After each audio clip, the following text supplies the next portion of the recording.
Unified 911, anong matutulong namin sa'yo? Anya ti maitulong mi ken kapo. Anong may tatabang ko sa Unsay imo? akong ikatabang nimo? Ngini makadabang na misel ka no. Sa anumang wika o dialekto, may tulong na darating sa iyo.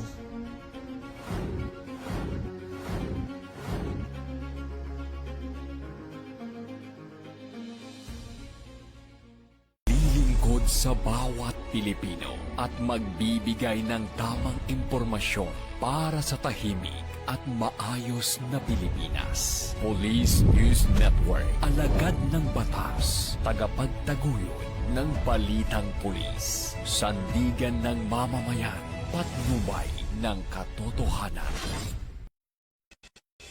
La Campo Crame, maghahatid ng pinakahuling kaganapan at nagbabagang balita. Ito ang PNN Police News Network.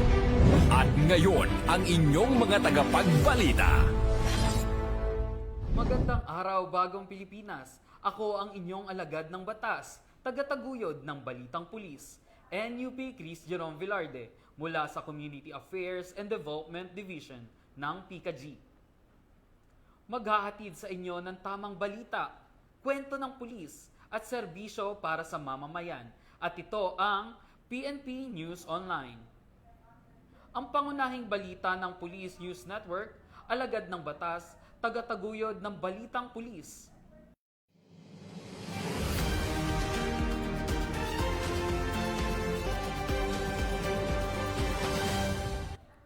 Ngayon ay araw ng Sabado at narito ang mga balitang nakalap ng ating mga PNN correspondents sa loob ng linggong ito.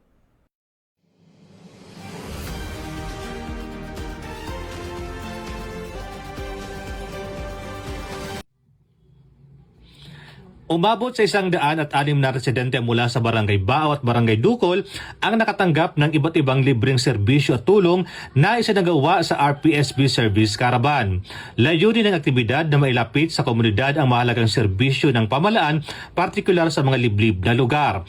Pinangunahan ang aktibidad sa tulong ni Police Major Mark Samuel L. Romanillos, Chief of Police ng Baleno MPS, Police Captain Eris Jan L. Salomon ng Masbate 1st PBFC at ng mga opisyal ng Barangay Bao na siyang nagsiguro ng maayos sa daloy ng programa. Nakilahok sa service caravan ang itibang ahensya ng pamahalaan kabilang ang Department of Labor and Employment, Philippine Statistics Authority, Philippine Coconut Authority, Philippine Crop Insurance Corporation, Philippine Red Cross, Department of Agriculture at PhilHealth. Sa pamamagitan ng kanilang mga programa, nabigyan ng direktang access ang mga residente sa serbisyong pangkabuhayan, pangkalusugan at pang-agrikultura. Dumala rin ang mga residente mula sa karatig barangay gaya ng Barangay Dukol na nagpapatunay sa malawak na saklaw at benepisyo ng aktibidad. Bukod sa mga serbisyong pampamalaan, isinagawa rin ang libreng gupit at feeding program para sa mga bata at iba pang miyembro ng komunidad. Ayon sa pulisya, ang ganitong mga inisyatiba ay bahagi ng advokasya ng Pro-5 sa pamumuno ni Police Brigadier General Erosito N. Miranda na maghatid ng serbisyong mabilis, tapat at nararamdaman bilang suporta sa visyon ng bagong PNP para sa bagong Pilipinas at upang higit pang patatagin ang ugnayan at tiwala ng kapulisan at ng mamamayan. Mula dito sa Bicol Region, ako po yung Police News Network Correspondent, Police Staff Sergeant Mercury Tapilo Bindino Jr. Alagad ng batas, nakataguyod ng balitang pulis.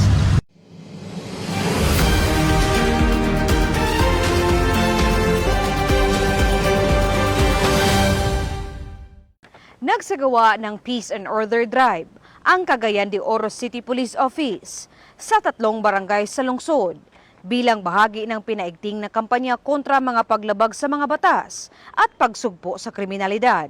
Unang tinungo ng mga pulis ang Barangay 17, sinundan ng Barangay 18 at Barangay Konsolasyon. Sa isinagawang operasyon, umabot sa 12 individual ang nasita dahil sa pag-inom ng alak sa pampublikong lugar, paglalakad ng walang suot na pang-itaas, at iba pang paglabag sa umiiral na ordinansa ng lungsod. Ako kay katabang sa atong community ngabaw na nga ang uban pod nga mga residente dili pa aware ani nga mga balaod mo na nga kini usa ka information and education campaign labaw na itong ga-violate ani nga city ordinance.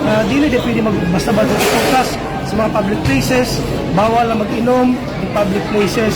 Namatay yung barangay ordinance and hintit man itong pinapatupad na, ina-inform sila. Pero of course, again, we have no kanang capability nga dakton lang sila o unsa. So barangay ordinance, mag-ticket na mo may mag-warning. So mas better po itong naay police yun as kay makita nila and maka-warning po, oy, tinud-anay gila ni. So Isinuko rin sa mga otoridad ang isang caliber 38 na revolver at agad na dinala sa Police Station 1 para sa wastong dokumentasyon. Ang operasyon ay sinagawa ng mga tauhan ng Cagayan de Oro City Police Office, katuwang ang Task Force Oro at ang Regulatory Compliance Board ng lungsod bilang bahagi ng patuloy ng pagpapatupad ng Peace and Order Drive upang higit na paigtingin ang disiplina, maiwasan ang krimen at mapanatili ang kapayapaan at kaayusan sa mga barangay ng Cagayan de Oro City.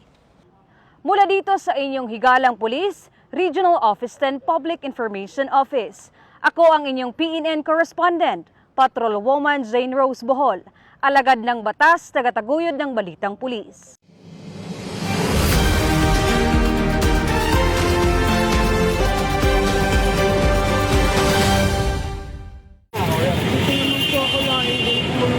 Nasagip ng mga operatiba ng Manila District Anti-Cybercrime Team ang isang bagong silang na sanggol na ibinenta ng kanyang sariling ina sa halagang 25,000 piso sa Ermita, Manila. Sa pinaiting na cyber patrolling, nadiskubre ng mga otoridad ang ilegal na pagbebenta sa isang sanggol matapos itong i-post ng kasabwat ng ina sa Facebook group. Dito na nakipag-ugnayan ang mga otoridad sa mga suspect para sa isang pisikal na transaksyon na nagresulta sa kanilang pagkakaaresto. Nahaharap ngayon ang dalawang suspect sa patong-patong na kaso, kabilang ang paglabag sa Republic Act 716 o ang Special Protection of Children Against Child Abuse, Exploitation and Discrimination Act. Samantala, ang nasagip na sanggol ay na-turn over na sa Manila Department of Social Welfare para sa wastong pangangalaga. Ang anak ay hindi ari-arian na anytime pwede natin ibinta. So, pagbibinta ng anak ay pinagbabawal ng batas. So, kung gusto natin ng adoption, meron tayong dapat lapitan na ahensya ng gobyerno. Meron tayong legal process for adoptions. Mula dito sa Campo Crame, ako ang inyong PNN correspondent, Patrolwoman Mary Grace Artizuela, nagbabalita para sa Police News Network, alagad ng batas, tagataguyod ng balitang pulis.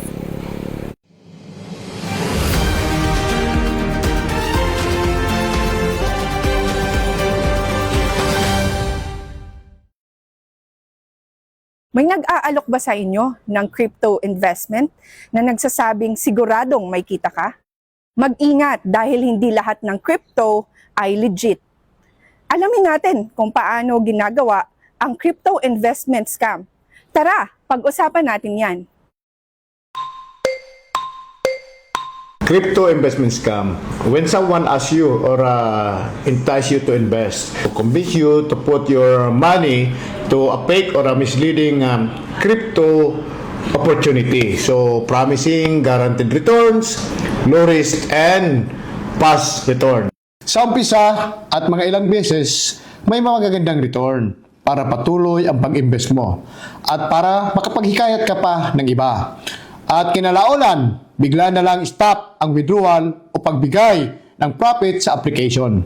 Wala na ang lahat na investment mo. Hindi mo na makikita o mamonitor sa online platform at hindi mo na rin sila makontak. Pressure to act fastly. Request for secrecy. Always remember that crypto transaction is irreversible. Verify platform through a trusted sources. So remember that crypto is volatile, high risk, and very hard to recover. Laging tandaan, maging mapanuri at huwag magpaloko.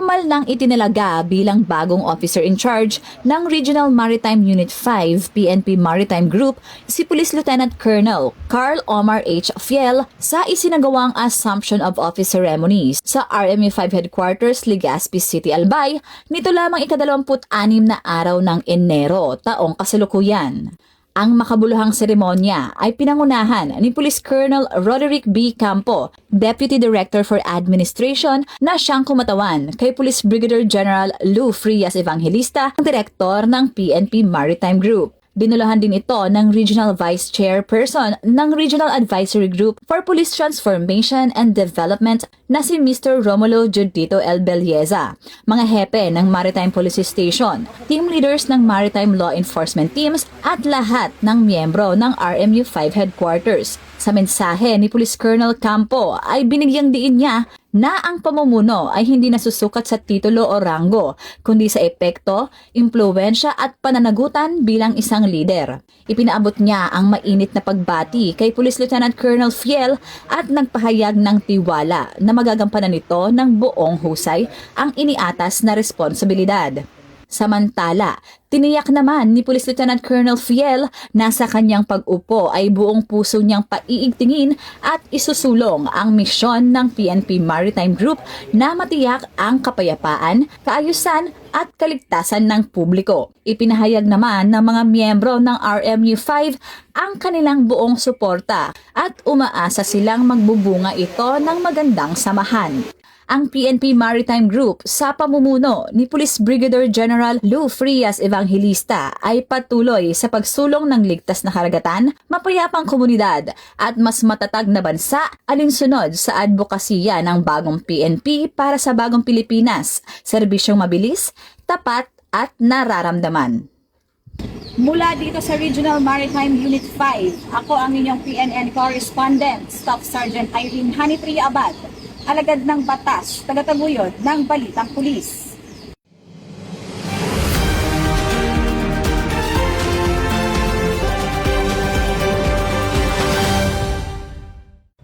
Dalawang individual ang naaresto sa ikinasang bypass operation ng pulisya sa Purok 12 Barangaya, Pinatilan, Valencia City, Martes ng gabi, Enero 27, 2026. Kinilala ng mga pulisya ang mga naaresto na si alias Jonalyn, isang babae, 48 anyos, single at isang online seller. At si alias Robert, lalaki, 43 anyos, may asawa at isang driver.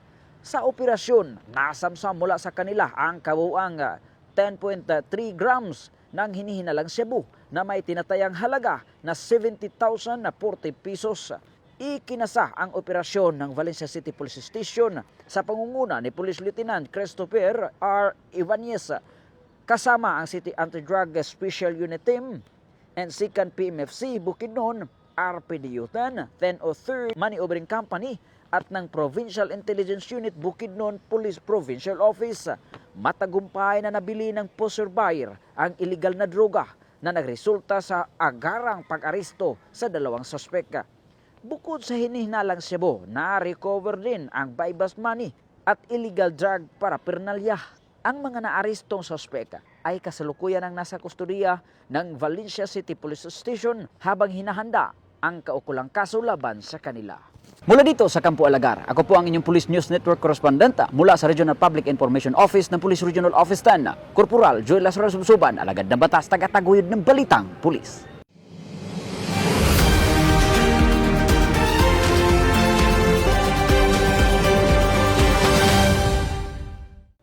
At yan ang mga balitang nakalap ng ating PNN correspondents mula Luzon, Visayas at Mindanao. Sa ngalan ng pamunuan ng Philippine National Police sa pangunguna ni Chief PNP Police General Jose Melencio Nartates Jr. at sa pamumuno ni President Ferdinand Bongbong Marcos Jr., kami ay maglilingkod sa bawat Pilipino at magbibigay ng tama at balanseng balita. Mula rito, sa tanggapan ng tagapag-ugnay ng Pambansang Pulisya, ako ang inyong alagad ng batas, tagataguyod ng Balitang Pulis, NUP Chris Jerome Velarde, mula sa Community Affairs and Development Division ng PICAG.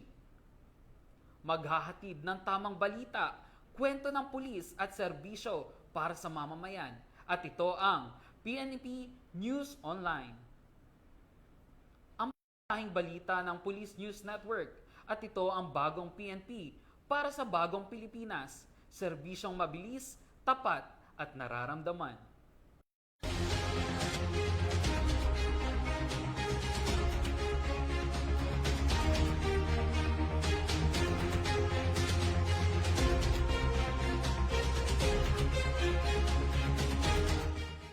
Police News Network, alagad ng batas, tagapagtaguyod ng balitang pulis.